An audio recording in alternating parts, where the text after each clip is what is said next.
तो प्रेडिकेट्स पढ़ रहे हैं हम आज।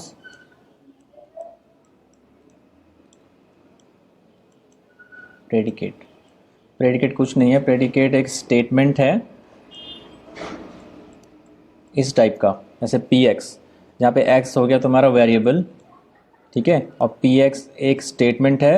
वो स्टेटमेंट क्या है, उस स्टेटमेंट की डेफिनेशन क्या है, उसको तुम लिखोगे ऐसे दो डॉट बनाने के बाद यहाँ पे जो भी लिखा रहेगा तो पी एक्स का मतलब वो है। जैसे मैं लिखूंगा अगर पी एक्स और यहाँ इसको इक्वल टू बोल सकते हो, तो P X equal to X is red, ठीक है। तो ये एक प्रेडिकेट बन गया। ये एक पी एक्स हम बोलेंगे P x is a predicate and the meaning of P x is red, ठीक है। उसी तरह से अगर मैं मान लो दूसरा प्रेडिकेट बना रहा हूँ क्यू एक्स, और इसका मतलब है मान लो x is blue, x is large, x बहुत बड़ा है। तो पी एक्स का मतलब एक्स लाल है और क्यू एक्स मतलब एक्स बहुत बड़ा है, ठीक है। तो ये क्यू एक्स भी एक प्रेडिकेट है। दो प्रेडिकेट्स हमारे पास अब, P x and Q x, ठीक है। तो अगर मैं अब कहीं पे लिखूँगा कि पी रोज, तो इसका मतलब हुआ कि रोज इज़ रेड, ठीक है। मतलब रोज इज़ रेड लिखने के बजाय मैं पी रोज भी लिख सकता हूँ, क्योंकि पी एक्स मतलब होता है x is red, P rose मतलब रोज इज़ रेड। वैसे अगर मैं लिखूँगा क्यू रोज, इसका मतलब रोज़ या गुलाब, रोज इज़ लार्ज, इसका मतलब है रोज इज़ रेड, और इसका मतलब हुआ रोज इज़ लार्ज, ठीक है। और अगर मैं एक नया प्रेडिकेट बनाऊँ, अब मान लो आर एक्स एक नया प्रेडिकेट है, और इसका मतलब है एक्स इज़ ग्रेटर देन 5, ठीक है। तो अगर मैं लिखूँगा R6, इसका मतलब है 6 इज़ ग्रेटर देन 5, ठीक है। इसका मतलब है 6 इज़ ग्रेटर देन 5। समझ में आ रहा है? सिंपल है, बहुत इजी है। तो ये एक प्रेडिकेट है पी एक्स, क्यू एक्स भी एक प्रेडिकेट है, आर एक्स एक प्रेडिकेट है। हर प्रेडिकेट में एक वेरिएबल होता है। जैसे इस प्रेडिकेट में ये एक्स वेरिएबल है, इस प्रेडिकेट में ये एक्स वेरिएबल है, इस प्रेडिकेट में ये एक्स वेरिएबल है। एक से ज़्यादा वेरिएबल भी हो सकते हैं किसी प्रेडिकेट में, वो भी अभी देख लेंगे। ये तीनों एक एक वेरिएबल वाले प्रेडिकेट हैं। हर प्रेडिकेट की एक मीनिंग होती है। वो जैसे इस पी एक्स प्रेडिकेट की मीनिंग ये है, एक्स इज रेड, इसकी मीनिंग ये है, और आर एक्स की मीनिंग है एक्स इज ग्रेटर देन 5, ठीक है। अब एक दो वेरिएबल वाला प्रेडिकेट देखते हैं। जैसे अगर मैं लिखूँगा कि एस एक्स वाई, मान लो इसका मतलब है x is smaller than Y, X Y से छोटा है। एक मिनट, मान्यता स्क्रीन दिखाई दे रही है? जी सर। हाँ ठीक है। तो हम प्रेडिकेट्स पढ़ रहे हैं आज, ठीक है। प्रेडिकेट पढ़ रहे हैं और यहीं से चैप्टर स्टार्ट, आज की क्लास स्टार्ट हुई है। पी एक्स एक प्रेडिकेट है, और इसका मतलब है पी एक्स का, मैं पी एक्स की जो मीनिंग है वो मैं ये लिख रहा हूँ, x is red. Q x भी एक प्रेडिकेट है, क्यू एक्स का मतलब मैं लिख रहा हूँ एक्स इज़ लार्ज, ठीक है। तो पी रोज का मतलब हुआ rose is red, because P x मतलब x is red, so P rose मतलब रोज इज़ रेड। वैसे ही क्यू एक्स मतलब एक्स इज़ लार्ज लिखा है मैंने, सो इसका मतलब क्यू रोज इज़ लार्ज। वैसे अगर मैं एक और प्रेडिकेट डिफाइन करूँ आर एक्स, कि आर एक्स का मतलब एक्स इज़ ग्रेटर देन 5, तो अगर आर सिक्स में लिखूँगा तो आर सिक्स का मतलब समझ लेना कि 6 इज़ ग्रेटर देन 5, ठीक है। क्योंकि आर एक्स मतलब x is greater than 5, so R six मतलब 6 इज़ ग्रेटर देन 5। तो ये सब प्रेडिकेट्स जो लिखे मैंने, P X, Q X, R X, ये एक एक वेरिएबल वाले प्रेडिकेट हैं। वेरिएबल क्या है तीनों में? एक्स। तो एक ये वाला प्रेडिकेट मैंने जो लिखा है, ये दो वेरिएबल वाला प्रेडिकेट है। इसमें वेरिएबल्स क्या है? X and Y. और ये प्रेडिकेट मान लो ये है, मान लो एस, इस प्रेडिकेट की मीनिंग ये है, x is smaller than Y. तो अगर मैं लिखूँगा कि एस 3 4, तो इसका मतलब है 3 इज़ लेस देन 4, सॉरी मतलब 3 इज़ स्मॉलर देन 4, ऐसे लिखना पड़ेगा। 3 इज़ स्मॉलर देन 4 का मतलब यही होता है, 3 is smaller than 4, 3 is less than 4, ठीक है, जो कि सही भी है। 3 इज़ स्मॉलर देन 4 होता है। सो हम बोलेंगे ये जो प्रेडिकेट है, ये जो स्टेटमेंट है ये ट्रू है। लेकिन अगर मैं ऐसे बोलूँगा S43, तो इसका मतलब क्या हुआ, क्योंकि SXY मतलब x is less than y, तो S43 का मतलब हुआ 4 इज़ लेस देन 3, जो कि ट्रू नहीं है। तो हम बोलेंगे ये वाला जो स्टेटमेंट है वो फॉल्स है, ठीक है, बहुत ईजी है। उसी तरह से तुम 3 वेरिएबल वाला प्रेडिकेट में तुम्हें मिल जाएगा 4 वेरिएबल वाला भी। तो जैसे एक क्वेश्चन, जैसे मान लो अगर मैं ऐसे लिखता हूँ कि SXY का मतलब मान लो ये है कि x is greater then y, ये है SXY का मतलब। और तो तुम्हें ये बताना है कौन सा ट्रू है कौन सा फॉल्स है, मान लो, ठीक है। S57 इज़ ट्रू और नॉट, S56 इज़ ट्रू और नॉट, ठीक है, S55 इज़ ट्रू और नॉट। तो जैसे इसको चेक करते हैं, S57 ट्रू है या फॉल्स है। पहले तो S57 का मतलब क्या हुआ, SXY मतलब x is greater then y, तो S57 का मतलब हुआ 5 इज़ ग्रेटर देन 7, जो कि ट्रू नहीं है, सो दिस इज़ फॉल्स। वैसे S56 का मतलब हुआ 5 इज़ ग्रेटर देन 6, तो ये भी फॉल्स है। इसका क्या मतलब हुआ, 5 इज़ ग्रेटर देन 5, ये भी फॉल्स है। और जैसे अगर मैं लिखूँगा S10 8, तो ये ट्रू है, बिकॉज इसका मतलब है 10 इज़ ग्रेटर देन 8, ठीक है। तो ये प्रेडिकेट्स हैं, ये भी प्रेडिकेट है 2 वेरिएबल्स का है, और उससे पहले जो हमने पढ़े वो प्रेडिकेट ऑफ 1 वेरिएबल, ठीक है। तो अब इस पे आते हैं। ये इम्प्लाइज जो है, ये वाला सिंबल हम बाद में पढ़ेंगे, पहले ये जो मैंने लिखा है इसका मतलब समझ लो तुम, कि क्वेश्चन नंबर 2 है, let Px is x is greater than 4, then P5 is true, because P5 का मतलब क्या होगा, 5 इज ग्रेटर देन 4, जो कि ट्रू है, so P5 is true. But P3 is false, because P3 का मतलब हुआ 3 इज ग्रेटर देन 4, जो कि गलत है, तो इसीलिए मैं लिखा है P3 is false because 3 is less than 4। उसी तरह से ये भी लिखा है, ठीक है। अब थोड़ा बात करते हैं इन सिंबल्स की, ऐसे इसकी बात करते हैं पहले। इसको पढ़ते क्या है, इम्प्लाइज, ऐसे पढ़ते हैं इम्प्लाइज। अब इसका मतलब क्या होता है, इसको यूज़ कैसे करते हैं, देखो सपोज P कोई स्टेटमेंट है और Q कोई स्टेटमेंट है, P कोई भी सेंटेंस है, Q कोई भी सेंटेंस है, तो P इम्प्लाइज Q का मतलब होता है ये, इफ़ P देन Q, ठीक है, इफ़ P देन Q। जैसे मान लो Px एक फिर से प्रेडिकेट है कि x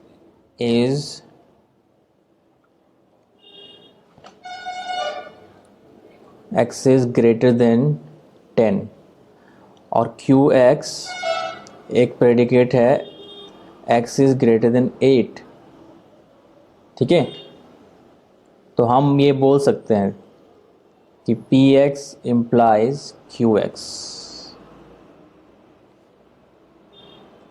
ये हम बोल सकते हैं, क्योंकि इसका मतलब क्या हुआ, if Px then Qx, if Px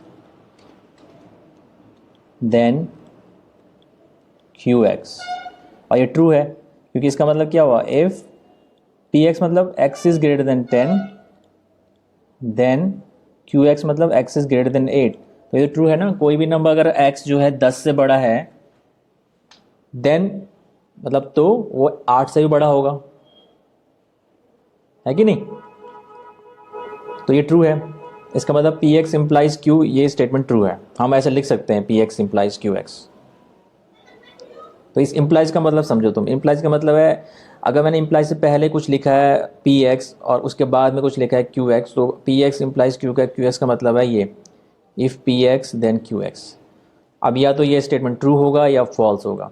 इस केस में ये ट्रू है, ठीक है। तो अगर मैं तुमको इसमें ये पूछूं कि अगर पी एक्स ये है, क्यू एक्स ये है, तो ये स्टेटमेंट ट्रू है कि नहीं है? ये वाला statement Q x implies P x true है या फॉल्स है? ये फॉल्स है, क्योंकि इसका मतलब क्या हुआ, if Q x then P x, if Q x then P x, मतलब if x is greater than 8 then x is greater than 10। और ऐसा हमेशा नहीं होता है। जैसे 9 ले लो, 9 is greater than 8 but 9 is not greater than 10, ठीक है। तो ये स्टेटमेंट फॉल्स हो गया, Q x implies P x false है, ये सही नहीं है। ये सही है, P x implies Q x, ठीक है। तो इम्प्लाइज का मतलब ये होता है, सिंपल है, इफ़ पी देन क्यू। जैसे अगर तुम्हें ये लिखना है, मान लो, जैसे मैंने यहाँ पे लिखा भी था, एक मिनट, मान लो तुम्हें लिखना है कि एवरी रोज इज़ रेड, ये लिखना है तुम्हें, एवरी रोज इज़ रेड। तो तुम इसको ऐसे भी लिख सकते हो कि if x is a rose then x is red. दोनों का सेम मीनिंग है, ठीक है ना। If x is a rose, अगर एक्स कोई गुलाब है तो एक्स लाल है, तो इसका मतलब यही है कि हर गुलाब लाल होता है। अब इसको हम प्रेडिकेट की फॉर्म में लिख सकते हैं। जैसे मान लो तुमने दो प्रेडिकेट बनाए, पी एक्स और क्यू एक्स, और पी एक्स की मीनिंग तुमने दे दी कि पी एक्स मतलब एक्स इज़ रोज, और क्यू एक्स की मीनिंग तुमने दे दी कि एक्स इज़ रेड। तो तुम इस सेंटेंस को, ये दो प्रेडिकेट्स तैयार हैं, अब इन दोनों प्रेडिकेट की हेल्प से ये जो मैंने लिखा है, if x is rose then x is red, इसको हम मैथ्स की लैंग्वेज में लिख सकते हैं। और क्या लिखेंगे, ऐसे, इफ़ दिस देन दिस। याद है ना इसका मतलब, P इम्प्लाइज Q का मतलब क्या है, इफ़ P देन Q।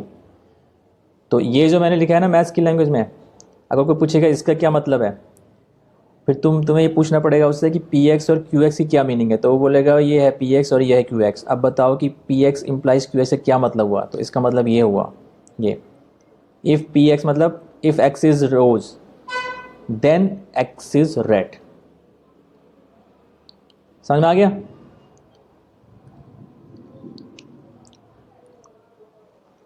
अब सुविधा के लिए, अपनी सुविधा के लिए हम क्या करते हैं, ताकि हमें पता चल जाए कि क्यू एक्स का मतलब क्या है। जैसे ये एक्स इज रेड लिखा है ना, तो तुम इसको R for red, R for, इसको आर से लिख सकते हो, क्योंकि आपको तो याद रहे कि आर एक्स का मतलब है कि एक्स इज़ रेड, तो इसको आर कर दो।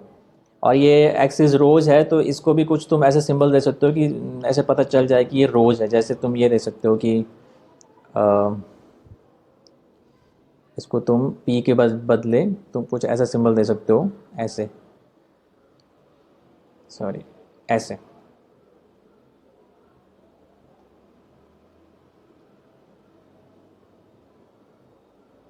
ये रो एक्स, पी के बदले तुमने रो एक्स लिख दिया, कि तुम एक नया प्रेडिकेट बना रहे हो रो नाम से, और रो एक्स का मतलब है एक्स इज रोज, और आर एक्स मतलब एक्स इज रेड, ठीक है। तो तुम्हारा ये वाला जो सेंटेंस है, if x is rose then x is red, तो ये बन जाएगा क्या, row x implies R x. Simple है, ठीक है। तो ये था तुम्हारा इसका मतलब, इम्प्लाइज का मतलब। अब थोड़ा और आगे बढ़ते हैं। अब हम पढ़ते हैं इसके बारे में, इसको बोलते हैं यूनिवर्सल क्वांटिफायर, ठीक है। ये इसका फुल नेम है, बट इसको पढ़ते क्या है, फॉर एवरी, फॉर एवरी बोल लो या फिर फॉर ऑल बोल लो, फॉर ऑल। जैसे अगर मान लो, इसका यूज़ देखो कैसे करते हैं, let S be the set of all flowers. X एक ऐसा सेट है जिसके एलिमेंट्स क्या हैं, सारे जितने भी फ्लावर्स हैं उनका कलेक्शन है एस। और अगर मैं लिखता हूँ कि पी एक्स, मान लो पी एक्स का मतलब है कि एक्स इज़ रेड, ठीक है, देन तो इसका क्या मतलब होगा, अगर मैं इसे लिखूँगा फॉर ऑल, अगर मैं लिखता हूँ for all x belongs to S comma P x, केवल इतना इस ब्रैकेट के अंदर जो लिखा है इसका मतलब है for every x belongs to S, मतलब एक्स बिलोंग्स टू एस मतलब एस के हर एलिमेंट एक्स के लिए। फॉर ऑल मतलब for every element x of S हमारे पास ये है पी एक्स। पी एक्स मतलब एक्स इज रेड। इसका मतलब क्या हुआ, कोई बोलेगा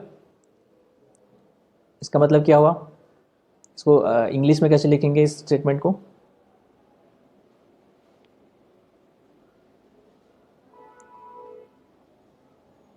हाँ, मान्यता, कोई आइडिया है इसको इंग्लिश में कैसे कैसे लिखेंगे?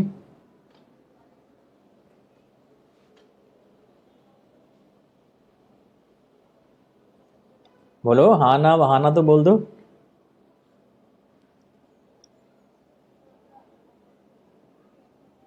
गौरव, यस सर। हाँ बताओ।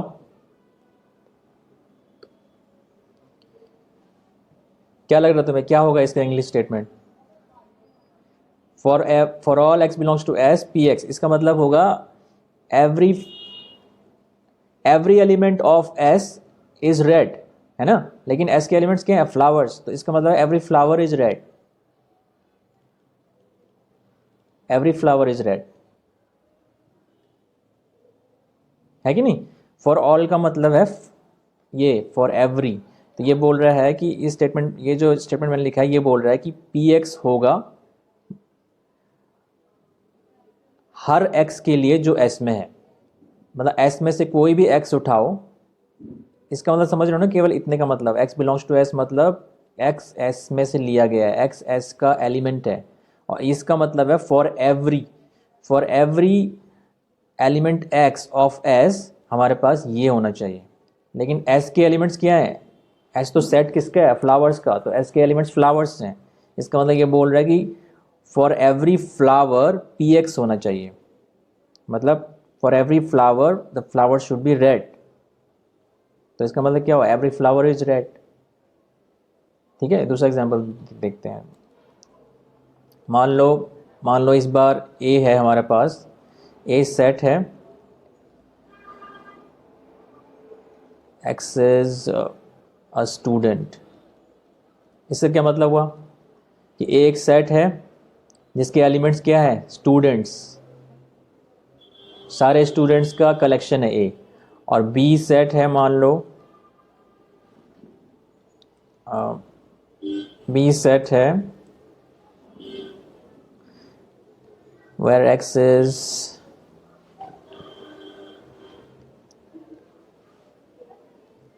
रोज, ठीक है। और मान लो अगर मैं ये बोलता हूँ, और हाँ एक और बना देता हूँ मैं, नहीं ठीक है, और मान लो इस सब मैं मान रहा हूँ, ठीक है, let A be the set of all students, B is the set of roses, B के एलिमेंट्स क्या हैं, रोजेस, गुलाब हैं, गुलाब जितने भी गुलाब है सबका कलेक्शन है बी, ठीक है। बी का हर एलिमेंट एक रोज है, ए का हर एलिमेंट एक स्टूडेंट है। और मान लो जी एक्स एक प्रेडिकेट बना रहा हूँ मैं, और जी एक्स का मतलब है एक्स इज गुड, ठीक है। और एक और प्रेडिकेट बना रहा हूँ मैं एच एक्स वाई, जिसका मतलब मैं लिख रहा हूँ x has a rose, x के पास एक गुलाब है, एक्स के पास एक रोज है, ठीक है। तो इसका क्या मतलब होगा, for all x belongs to A G x, इससे क्या मतलब होगा इंग्लिश में, ए के हर एलिमेंट एक्स के लिए जी एक्स है, मतलब ए के हर एलिमेंट के लिए, हर एलिमेंट एक्स के लिए एक्स इज गुड। अब ए का एलिमेंट क्या है? स्टूडेंट, तो इसका मतलब every student is good, every student is good, her student अच्छा है। ठीक है, तो ये तुम्हें यहाँ से इंग्लिश बनाने भी आने चाहिए, इंग्लिश स्टेटमेंट, और इंग्लिश स्टेटमेंट अगर दिया हो तो उससे ये बनाने भी आना चाहिए तुम्हें।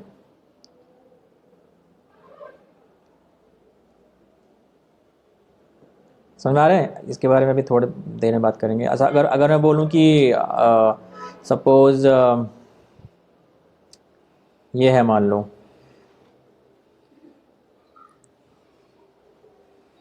Late Q x is x is small. ठीक है, तो इसका क्या मतलब हुआ? For all x belongs to B Q x, क्या मतलब हुआ बताओ? लाइबा बताना जरा, इसका क्या मतलब लग रहा है तुम्हें?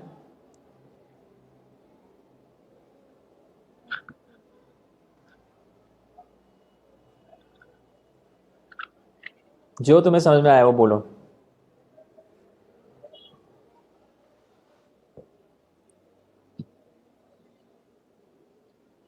नहीं आ रहा? गौरव,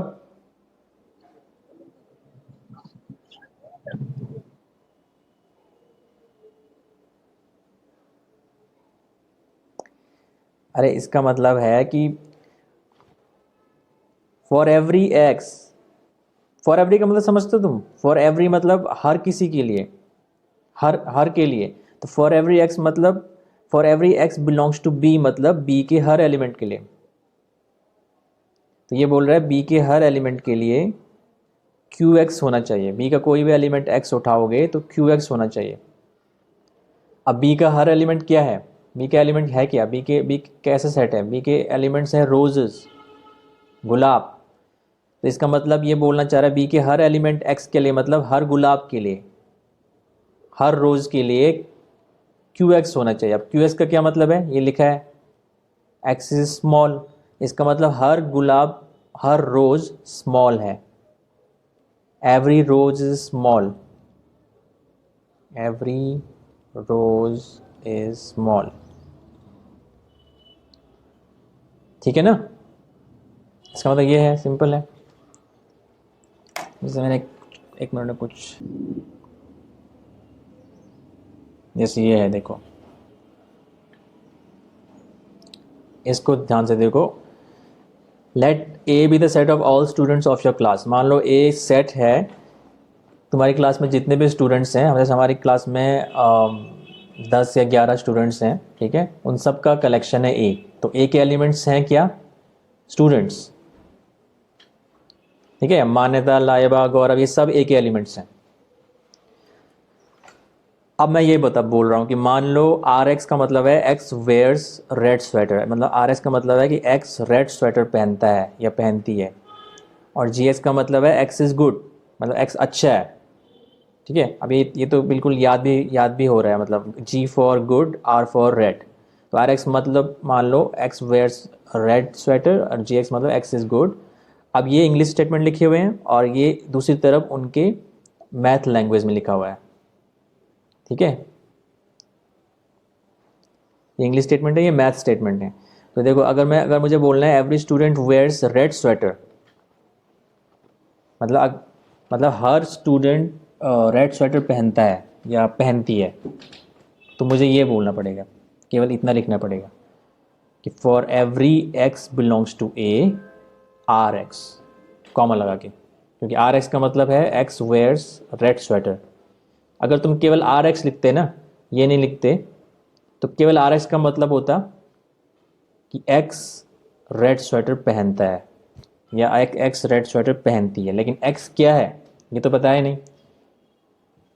ऊपर से तुम्हें बोलना है कि हर एक्स के लिए जो एक्स ए से आ रहा है उसके लिए आर एक्स होना चाहिए। तो हम ऐसे लिखेंगे for every x belongs to A comma R x, मतलब ए में से कोई भी एलिमेंट एक्स उठाओ वो एक्स के लिए आर एक्स हो रहा है, ठीक है। So every student wears red sweater. अब जैसे एक और देखो इसमें, जैसे ये नीचे देखो, ऑल स्टूडेंट्स आर गुड। इसको दूसरे शब्दों में ये भी बोल सकते हैं एवरी स्टूडेंट इज़ गुड। तो ये अगर हमें बोलना है तो हम ये बोलेंगे for every x belongs to A G x. क्योंकि जी एक्स का मतलब क्या था, जी एक्स इज गुड, ठीक है। For every x belongs to A G x, simple है, इतना टफ भी थोड़े ना है। अगर मैं एक और बना दूँ यहाँ पे कि मान लो मैं यहाँ पे बनाता हूँ इसी इसी सेट ए के लिए कि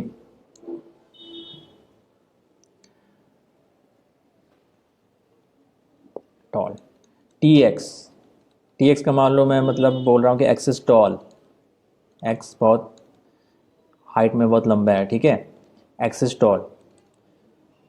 तो इसका क्या मतलब होगा, for all x belongs to A comma t x. इसका मतलब क्या होगा बताओ। जैसे for all x belongs to A R x मतलब एवरी स्टूडेंट इज रेड, और for every x belongs to a मतलब जी एक्स मतलब एवरी स्टूडेंट इज गुड। तो इसका क्या मतलब होना चाहिए, एवरी स्टूडेंट इज टॉल। हाँ, एवरी स्टूडेंट इज टॉल, ठीक है। तो फॉर ऑल का मतलब ये होता है, सिंपल है ना। अब जैसे देखो इसी ए के लिए, ये ए वही है हमारा, ठीक है, ए है सेट ऑफ ऑल स्टूडेंट्स। अब ए के लिए मैं अभी तक दो प्रेडिकेट दिखा रखे थे, इसमें एक एक वेरिएबल था। अब मैं एक ऐसा प्रेडिकेट बना रहा हूँ जिसमें दो वेरिएबल हैं, ठीक है। मान लो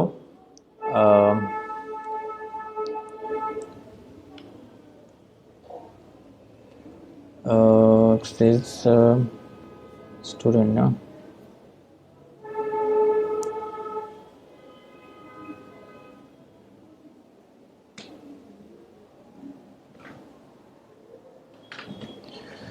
मान लो मैं लिख रहा हूँ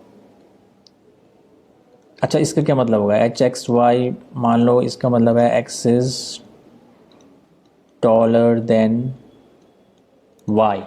मान लो ये है एच एक्स वाई का मतलब x is taller than Y,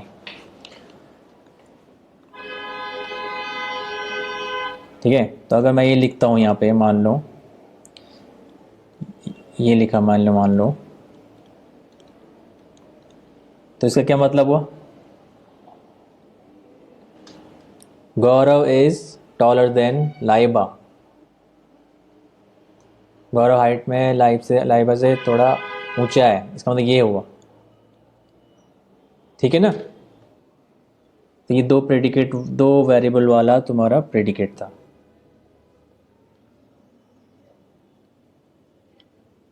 अच्छा एक और पूछता हूँ मैं तुम्हें, तुम्हारी फिजिक्स की क्लास का वो आएगा मुझे बताना, ठीक है, व्हाट्सएप आएगा अगर।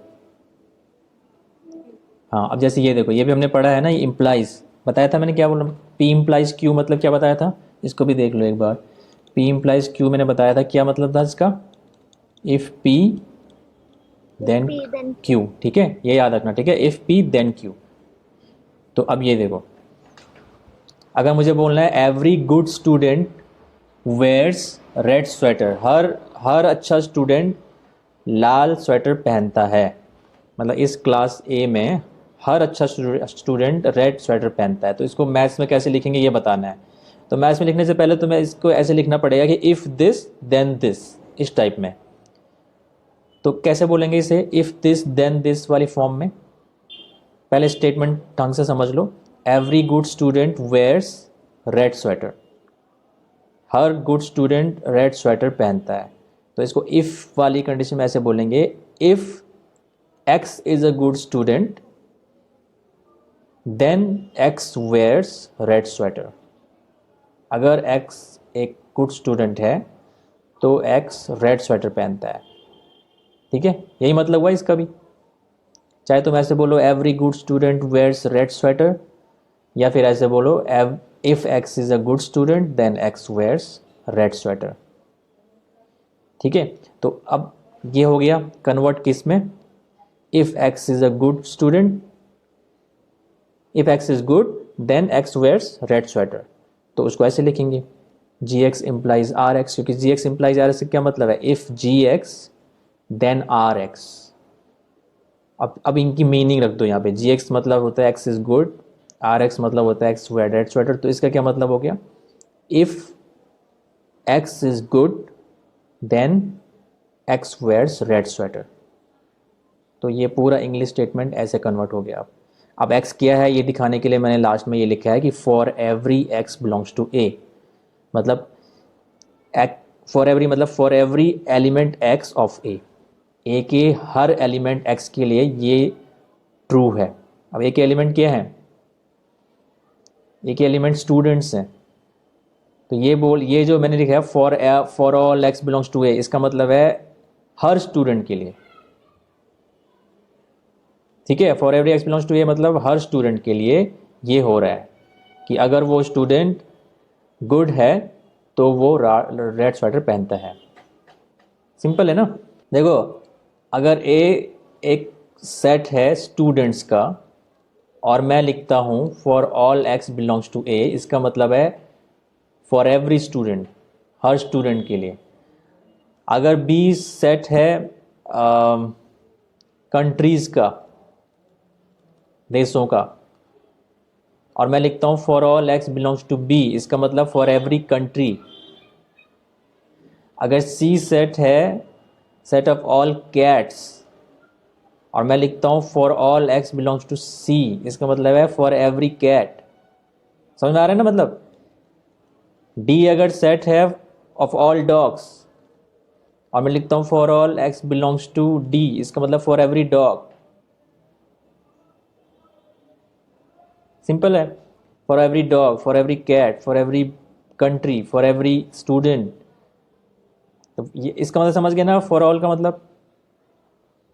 और अगर ये भी मैं बोल सकता हूँ, जैसे अगर मैं लिखूँगा for all x comma y belongs to c, इसका मतलब है कि फॉर एवरी टू कैट्स, और फॉर एवरी टू कैट्स, कोई भी दो कैट्स ले लो, कोई भी दो बिल्लियाँ ले लो, तो इसका मतलब ये हुआ फॉर एवरी टू कैट्स। अगर मैं ये लिखूँगा for all x comma y comma z belongs to c, मतलब फॉर एवरी थ्री कैट्स। ठीक है। अब जैसे हमें पता है कि n क्या होता है, set of all natural numbers ना, 1 2 3 4। और अगर मैं लिखूँगा for every x belongs to n, इसका मतलब है फॉर एवरी नेचुरल नंबर। और इसका मतलब हुआ for every x comma y belongs to n, for every two natural numbers. ठीक है, इसको क्या मतलब हुआ, for every three natural numbers. इसलिए तो मैं ऐसा लिखता हूँ कि अगर मुझे ये लिखना है कि for all x belongs to n comma x is greater than 0, तो इसका मतलब हुआ for every natural number x, x is positive. क्या हुआ, for every natural number x, x is positive. तो क्या मतलब हुआ इसका, every natural number is positive,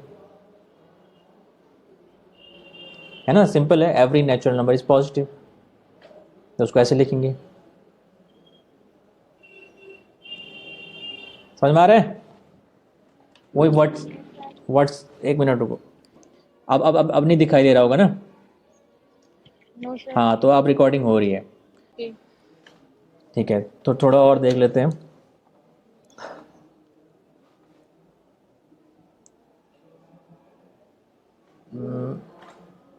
bags are small. अब मान लो b is the set of, b is the set of all bags, b जो है बैग्स का सेट है। ठीक है,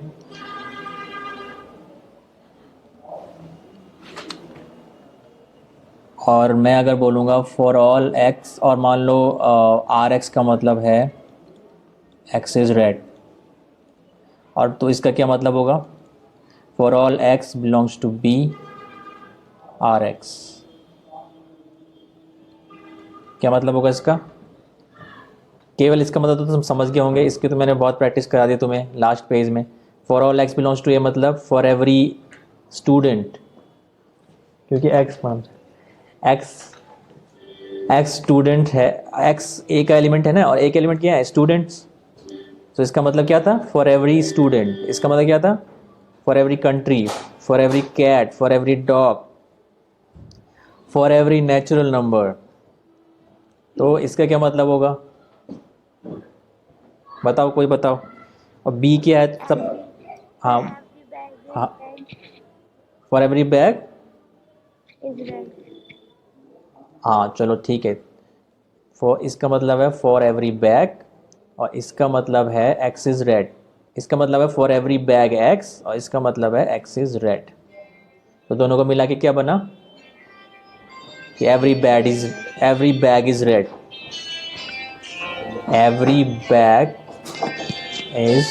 रेड। हर बैग लाल है। ठीक है, तो तुम्हें यहाँ से यहाँ भी आना चाहिए बनाने, यहाँ से यहाँ भी। Every bag is red. और अगर एक्स बिलोंग्स टू, इसको हम ऐसे भी लिख सकते थे, देखो एक मिनट। हाँ चले गया।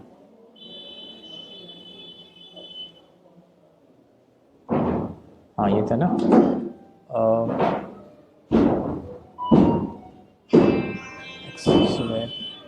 अगर मैं ऐसे लिख दूं कि बी एक्स, मान लो बी एक्स का मतलब है एक्स इज ब्लू, तो इसका मतलब होगा for all x belongs to B, B x, इसका मतलब क्या होगा? Every bag is Blue. Blue. ठीक है, और मान लो जैसे आर एक्स है, बी एक्स है, और एक और बोल रहा हूं मैं कि इफ एक्स इज रेड,